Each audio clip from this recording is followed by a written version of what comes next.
Okay, if you've ever been to Rome, you've seen this. I mean, you've definitely seen this. It's that huge, grand avenue that just slices right through the heart of the ancient city, linking the Colosseum to that massive monument in Piazza Venezia.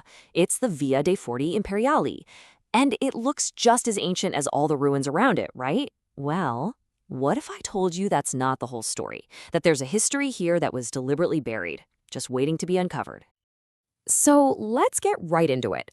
When you look at this road, what do you see? It feels like this perfect showcase of ancient Rome, doesn't it?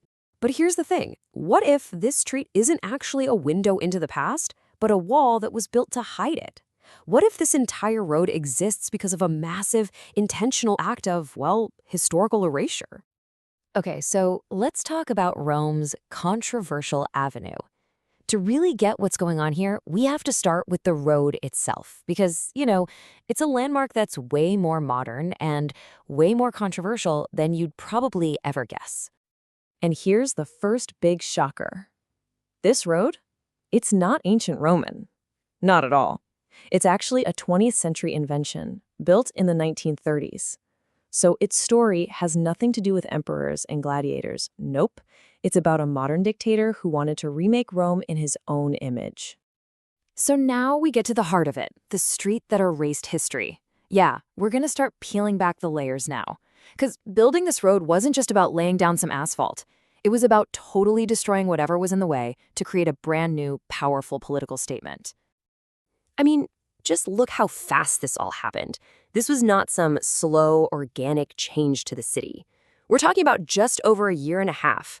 Under Mussolini's orders, an entire chunk of the city was just leveled, wiped clean, and then, bam, a massive new road is opened. It was an incredibly powerful and, frankly, brutally efficient project. And really, its original name tells you everything. It was first called the Via dell'Impero, which means the Empire Way. The whole point was to carve out this perfectly straight, symbolic line from Piazza Venezia, which was Mussolini's HQ, all the way to the Colosseum. It was meant to visually connect his fascist regime with the glory days of the Roman Empire. And anything that stood in the way of that vision, well, it just had to go. And that brings us to the human cost, which was just massive. 4,000. Let that number sink in for a second. That's roughly how many people were kicked out of their homes for this project.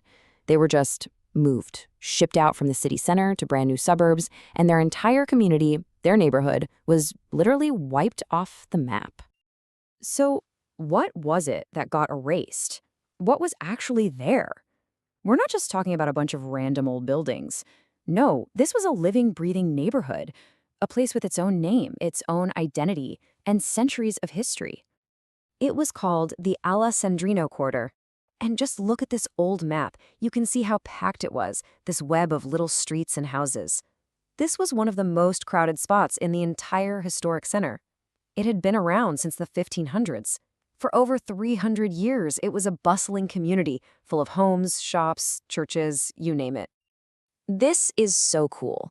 Here you can see the past and present literally side by side. On the left, you've got the neighborhood on that old map. And on the right, that is the exact same patch of ground today, where archaeologists are digging. They're essentially mapping the ghost of that lost neighborhood right onto the modern city.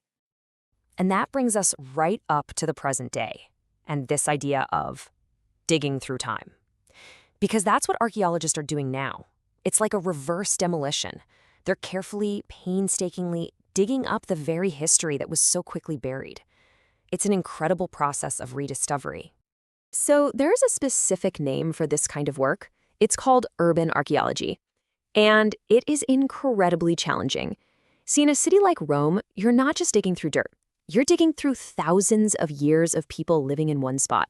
It's like this giant, messy layer cake of history, where whole different worlds are just stacked right on top of each other. So how deep are we talking? 7 meters. That's over 23 feet. Think about that. That's taller than a 2-story building. That's how deep they have to dig through all these built-up layers of history, and every single layer they go through tells a completely different story about Rome. And the team doing this work is so careful, so methodical. Here's the thing. To get to the ancient Roman stuff, they have to physically remove the layers on top. So they document everything. First, they uncover the remains of that lost neighborhood. Then, they use this amazing tech to create super precise 3D digital models of it all. And finally, and this is the best part, they share all of that data with the world, for free. So this history, which was erased once, can never be lost again. And this is what that work looks like. It's a digital recreation of the buildings they found. It's basically a virtual ghost of the neighborhood. This is how they save the memory of these more recent parts of history, even while they have to, physically take them away to dig deeper into the past.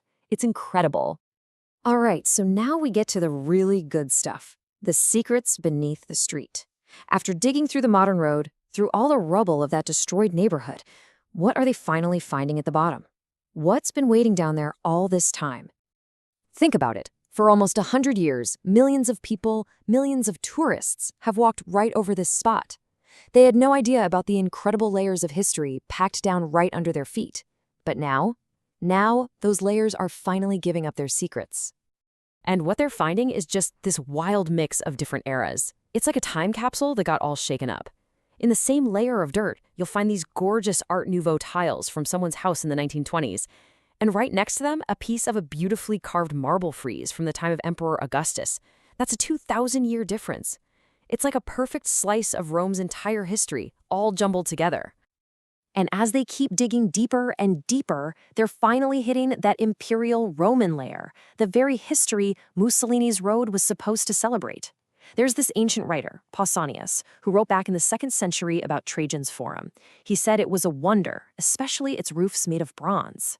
I mean, can you imagine? That's the world they're uncovering at the very bottom of this dig. And here's the biggest irony of all.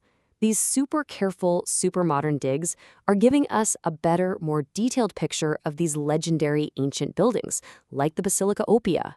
So by slowly peeling back the destructive layers that Mussolini's bulldozers left behind, we're finally getting a true, almost high-definition view of the ancient world he claimed to love so much. So in the end, this whole story leaves us with a really tough question, right? Mussolini's government made a choice. They decided one piece of history was more important, and they erased another one to show it off. Today, archaeologists are making a different kind of choice, digitally saving what they have to remove. And it makes you think, in our own cities, in our own histories, how do we decide? Who gets to choose which layers we save, and which ones get buried forever?